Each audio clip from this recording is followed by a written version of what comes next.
श्रीकांत किदाम्बी भारत के बेहतरीन बैडमिंटन खिलाड़ियों में से एक हैं। किदाम्बी श्रीकांत ने 18 दिसंबर 2021 को लक्ष्य सेन को हराकर BWF विश्व बैडमिंटन चैंपियनशिप के फाइनल में पहुंचने वाले पहले भारतीय खिलाड़ी बनकर इतिहास की किताबों में अपना नाम दर्ज करा लिया। श्रीकांत भी PV सिंधु की तरह ही बैडमिंटन कोच पुलेला गोपीचंद से बैडमिंटन की बारीकियां सीखते हैं। साल 2014 में चाइना ओपन सुपर सीरीज में अपने दमदार प्रदर्शन के दम पर लीन डैन को हार का स्वाद चखाने के बाद इनको पहचान मिली थी।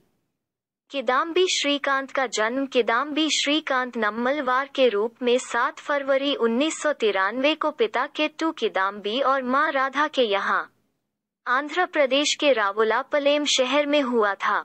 श्रीकांत एक तेलुगु परिवार से ताल्लुक रखते हैं। उनके पिता KVS कृष्णा एक जमींदार हैं और उनकी मां राधा एक गृहिणी हैं। श्रीकांत के बड़े भाई नंदगोपाल किदाम्बी भी बैडमिंटन खिलाड़ी हैं। श्रीकांत ने 2000 में अपने बड़े भाई नंदगोपाल के साथ बैडमिंटन को चुना जब वे दोनों गुंटूर में नवनिर्मित नगर पालिका स्टेडियम में शामिल हुए।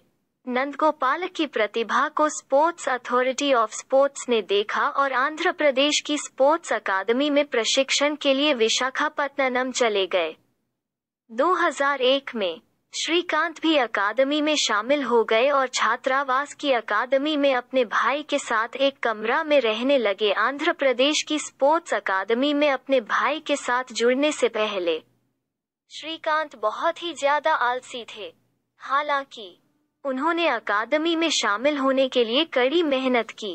श्रीकांत ने 2008 में गोपीचंद बैडमिंटन अकादमी में शामिल होने तक बैडमिंटन को गंभीरता से नहीं लिया। वो और नंदगोपाल पूर्व भारतीय बैडमिंटन खिलाड़ी और राष्ट्रीय कोच पुलेला गोपीचंद द्वारा संचालित बैडमिंटन अकादमी में शामिल हो गए।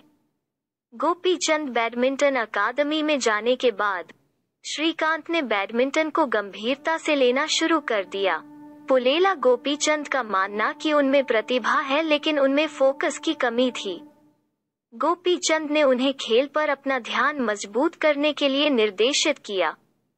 साल 2011 में एक अंतर्राष्ट्रीय ब्रेक मिलने के बाद उन्होंने पुणे में अखिल भारतीय जूनियर अंतर्राष्ट्रीय बैडमिंटन चैंपियनशिप में अपना पहला जूनियर एकल खिताब और युगल खिताब जीता। एक साल बाद उन्होंने मालदीव इंटरनेशनल चैलेंज में अपना पहला एकल खिताब जीता।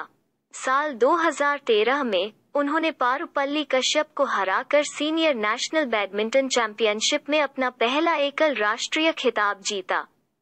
जनवरी 2014 में वो इंडियन ग्रां प्री गोल्ड में उपविजेता के रूप में समाप्त हुआ। 2015 में सैयद मोदी इंटरनेशनल में उन्हें फाइनल में पारुपल्ली कश्यप से हराया गया था और उन्होंने एक साल बाद टूर्नामेंट का खिताब जीता था। साल 2016 में उन्होंने गुवाहाटी में दक्षिण एशियाई खेलों में पुरुष एकल और टीम में 2 स्वर्ण पदक जीते। उस वर्ष भारतीय पुरुष टीम सेमीफाइनल में हार के बाद कांस्य के लिए बस गई, लेकिन श्रीकांत हैदराबाद में एशियाई टीम चैंपियनशिप में नाबाद रहे। साल 2019 के दक्षिण एशियाई खेलों में उन्होंने नेपाल के काठमांडू में पुरुष टीम में स्वर्ण पदक जीता। 2020 में श्रीकांत और उनकी टीम ने मनीला में एशियाई टीम चैंपियनशिप में फिर से कांस्य पदक जीता। श्रीकांत अब 2021 टोक्यो ओलंपिक के लिए क्वालिफाई करने के लिए BWF रैंकिंग में शीर्ष -16 में पहुंचने की कोशिश कर रहे हैं। फिलहाल वे फाइनल में पहुंच गए हैं।